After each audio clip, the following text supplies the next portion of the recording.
नमस्कार दोस्तों, हमारी आज की कहानी है वृद्धाश्रम की यात्रा। आज मनोहर लाल जी के घर पर मेहमानों का तांता लगा हुआ है, हो भी क्यों ना। आज मनोहर जी, जिन्होंने लगातार 30 वर्षों तक सरकारी महकमे में अपनी सेवा दी थी, रिटायर होने जा रहे थे। इसी उपलक्ष्य में उनके घर रिटायरमेंट की पार्टी थी। सभी रिश्तेदार और करीबी दोस्तों को बुलाया गया था। अरे पतिदेव कहाँ गए? सुशीला जी बोली। आप यहाँ खड़े हैं, उधर सब मेहमान आपके बारे में पूछ रहे हैं और यहाँ आप अपनी ही सोच में गुम हैं। सुशीला जी ने मनोहर लाल जी के चेहरे पर पीड़ा की रेखाओं को तुरंत पढ़ लिया और पूछा, क्या हुआ? कुछ बात हो गई है क्या? इतना परेशान तो मैं पिछले 3 सालों में आपको कभी नहीं देखा। सोच रहा हूँ रिटायरमेंट के बाद का जीवन कैसा होगा। अब तो यह घर जहाँ तक जिंदगी के 35 साल बिताए थे वो भी खाली करना होगा।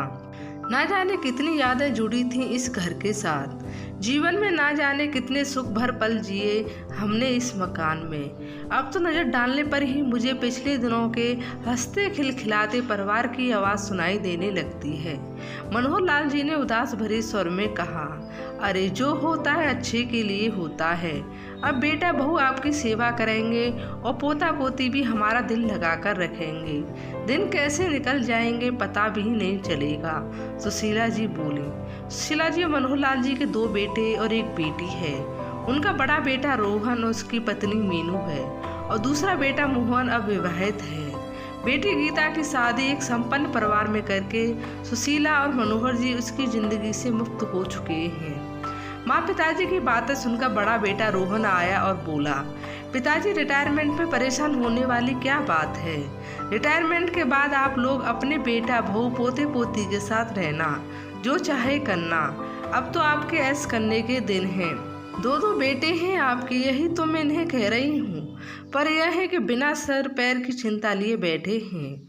सुशीला जी ने अपने पति को समझाते हुए बोली। अभी यह सब बातें चल रही थीं कि छोटा बेटा मोहन अपनी माँ पिताजी के पास आया और बोला, पिताजी एक सरप्राइज मैं आपको देना चाहता हूँ। आपके रिटायरमेंट पर अच्छा हो तो बताओ, क्या सरप्राइज है?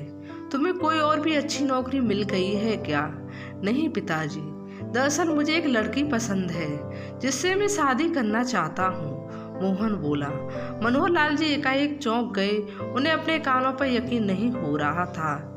इतने में माँ सुशीला, जो कि उसकी बात सुनकर बहुत प्रसन्न हो गई, पूछने लगी, कौन है? कहाँ रहती है? क्या नाम है? सवालों की झड़ी लगा दी सुशीला ने। अरे माँ सांस तो ले लो, सब बताता हूँ। अंजू नाम है उसका, मेरे साथ MBA करती थी। धीरे धीरे बोलचाल हुई तो और बोलचाल प्यार में कब तब्दील हो गई पता ही नहीं चला।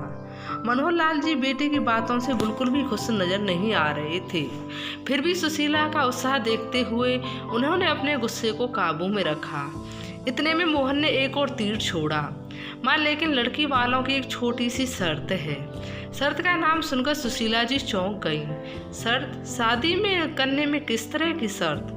माँ, वह दरअसल मीनू के माता पिता की शर्त यह है कि शादी की तभी करेंगे जब उनके यहाँ घर जमाई बनकर रहूँगा। सुशीला जी के पैरों तले जमीन खिसक गई। ऐसा हरगिज नहीं होगा। ऐसा करके वो लड़की और उसके घर वाले तुझे अपना गुलाम बनाकर रखना चाहते हैं। समझने की कोशिश कर बेटा। सुशीला जी अपने गुस्से को बड़ी मुश्किल से दबाती हुई बोली। नहीं माँ, ऐसा नहीं है। घर जमाई बनने में हर्ज ही क्या है?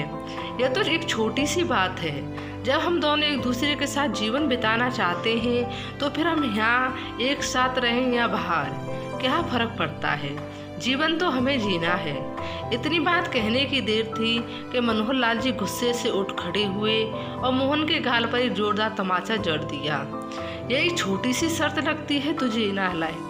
यह बता, हमारी परवरिश में कहाँ कमी रह गई थी? जुम्मा 4 दिन नहीं हुए तुम्हें और उस लड़की को मिले हुए कि माँ बाप से बढ़कर हो गई वो। जिस बाप की गोद में तुम खेले, आज उन्हीं को छोड़कर जा रहे हो। होने वाले सासुर क्या सगी माँ बाप से बढ़कर हो गई तुम्हारे लिए? क्या कर रहे हैं आप? जवान बेटे पर भी कोई हाथ उठाता है क्या? सुशीला जी मनोहर जी का हाथ पकड़ते हुए बोली। आप चाहे जो कहें, मैं शादी करूंगा तो सिर्फ अंजू से, चाहे आपकी मर्जी हो या ना हो, कहते हुए मोहन घर से बाहर निकल गया। मनोहर लाल जी अपना सर पकड़कर बैठ गए। इतने खास दिन पर यह तोहफा दिया है मुझे मेरे बेटे ने। खैर कुछ दिन और बीते और अब घर खाली करने का समय नजदीक आ रहा था कि एक दिन मनोहर लाल जी के घर पर एक कुरियर आया जो बड़े बेटे रोहन के नाम पर था। खोलकर देखा तो उसमें से एक पत्र निकला। पत्र पढ़कर तो जैसे मनोहर लाल जी के दर्द का ठिकाना ही नहीं रहा। बिना पलक झपके वो पत्र की ओर देखते ही रह गए। क्या हुआ, कुछ बोलते क्यों नहीं? क्या लिखा है पत्र में? अपने दुख पीड़ा को दिल में दबाते हुए मनोहर लाल जी बोले, तुम्हारे बेटे की विदेश में नौकरी लग गई है, अब वो भी दूर चला जाएगा, हम लोगों से हमेशा हमेशा के लिए। सुशीला जी हैरानी से उनकी तरफ देखने लगी। क्या? चलो अच्छा है, तरक्की राह पर हमारा होनहार बेटा। सुशील जी रूठे हुए गले से मनोहर जी को दिलासा देते हुए बोली। अभी एक बेटे के द्वारा दिए गए घाव भी नहीं भरे थे। मनोहर लाल जी और सुशीला जी के इतने में बड़े बेटे की विदेश में नौकरी की बात जानकर दोनों अंदर तक टूट चुके थे। मनोहर जी सोचते सोचते पिछली यादों में डूब गए। उन्होंने अपने तीनों बच्चों को अपनी ईमानदारी की नौकरी और मेहनत करते हुए पढ़ाया लिखाया था, इस काबिल बनाया था कि अब दोनों अच्छी कंपनी में उच्च पदों पर कार्यरत हैं और बेटी की शादी एक अच्छे घर में हो चुकी है। मोहन तो पहले इतने घाव दे चुका है हमें, पर बड़ा बेटा भी चला जाएगा हमें छोड़कर तो हम किसके सहारे रहेंगे? दिल में दर्द और पीड़ा लिए सुशीला जी बोली। उनकी आंखों से आंसू कपोलों तक आ गए। बेटा तुझसे तो यह उम्मीद नहीं थी, एक पल के लिए भी हमारे बारे में नहीं सोचा तूने और बेसहारा होने की कगार पर खड़ा कर दिया हमें। मनोहर लाल जी मन ही मन सोचने लगे, अब हम कहाँ जाएंगे जी? हमारा तो यह घर भी हमसे कुछ दिनों में ले लिया जाएगा। सुशीला जी को चिंता सताने लगी। तुम चिंता क्यों करती हो सुशीला? मेरे रिटायरमेंट के पैसे आए हैं और फिर मेरी पेंशन भी तो आती है। हम दोनों का खर्चा बड़े आराम से चल जाएगा। हमारी जरूरत ही कितनी रह गई है अब। जहाँ तक रही ठिकाने की बात तो वो इंतजाम किसी वृद्ध आश्रम में हो जाएगा। मनोहर जी सुशीला जी को दिलासा देकर बाहर निकल गई, मगर इस बीच उनकी भरी हुई आंखें सुशीला जी से छुप नहीं पाईं। उनके अंदर चलती उथल पुथल और उनके हृदय की आवाज वो साफ सुन पा रही थी, लेकिन एक दूसरे को सांत्वना देने के अलावा और कुछ नहीं बचा था उनके पास। इतने में उनके विचार श्रृंखला को भंग करते हुए दरवाजे की घंटी बजी। दरवाजा खुला तो देखा सामने बेटी और दामाद जी खड़े हैं। अपनी बेबसी को दिल के किसी कोने में छुपाकर सुशीला जी उन्हें अंदर ले आईं।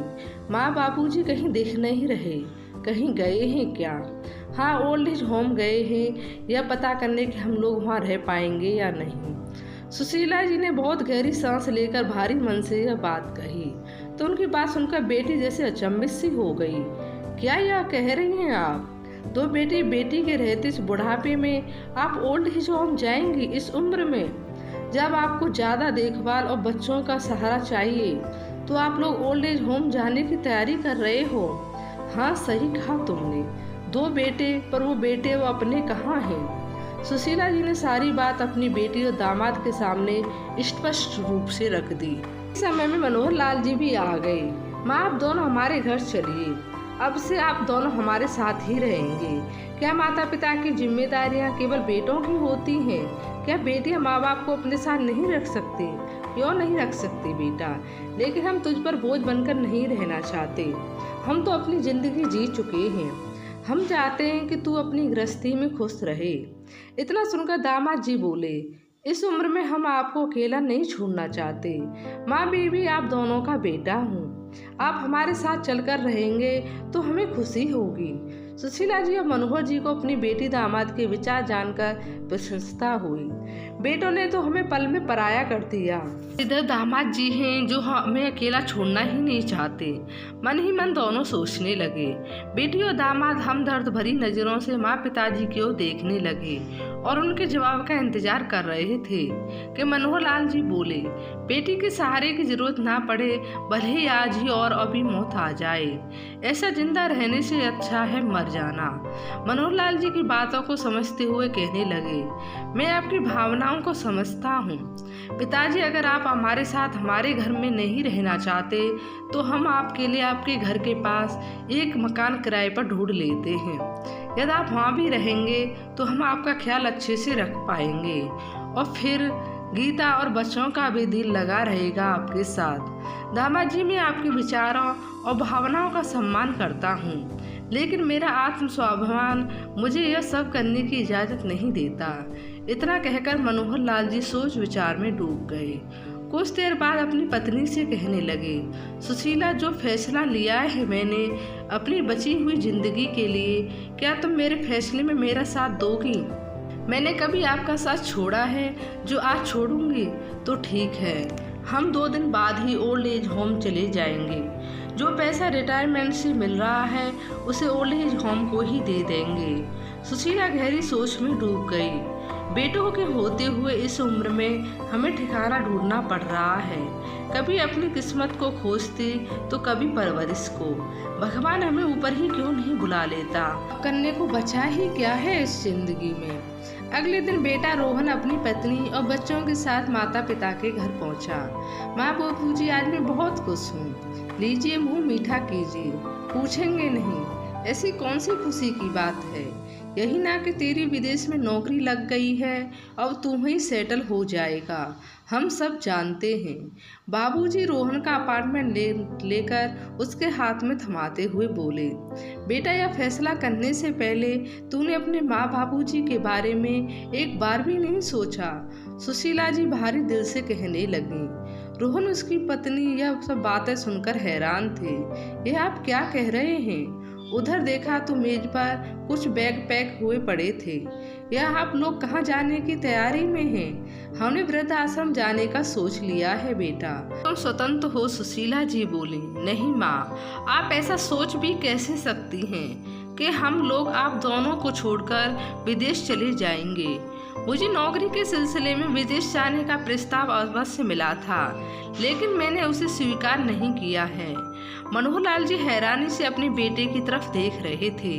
यहाँ तक कि मैं अब गुड़गांव भी नहीं जा रहा हूँ। आपके रिटायरमेंट के बाद मैं इसी शहर में अपना ट्रांसफ़र करवा लिया है और यहीं अपने मकान भी खरीद लिया है, ताकि हम सब मिलकर यहीं रह सकें। और यह मिठाई उसी की खुशी में है। अब आप अपना बुढ़ापा अपने पोता पोती के साथ सुख से बिता सकेंगे। बेटा और बहू दोनों अपने माँ पिता के चरणों में बैठ गए और पूरी जिंदगी हम आपकी सेवा का मौका चाहते हैं। बाबूजी, हम चाहते हैं कि आप हमारे साथ नहीं बल्कि हम आपके साथ रहें। हमें आपके स्नेह और आशीर्वाद की आवश्यकता है, देंगे ना आप? आज मनोहर लाल जी का सीना गर्व से चौड़ा हो गया था और सुशीला जी अपनी खुशी के आंसुओं को रोकने में असमर्थ थीं। बेटी बहू को उठाते हुए बोली, बेटा, आज तुम लोगों ने हमें निहाल कर दिया। अरे चाचू आ गए। चाचू कहाँ गए थे आप? बच्चों ने अचानक बोलना शुरू किया।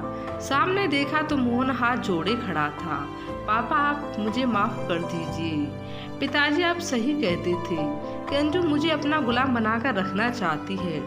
मैं तो उससे शादी करने के लिए जा रहा था कि रह रहकर मेरे कानों में आपके शब्द गूंजने लगे। मुझे अपनी गलती का एहसास हो गया। अब मैं शादी करूँगा तो आपकी पसंद की लड़की से। देर आए दुरुस्त आए। तुझे अपनी गलती का एहसास हो गया, इतना ही बहुत है हमारे लिए। कहते हुए माँ बाबूजी उनके गले लग गए। क्या बात है दादाजी, एक सेल्फी तो बनती है। हाथ में मोबाइल लेते हुए बच्चों ने कहा।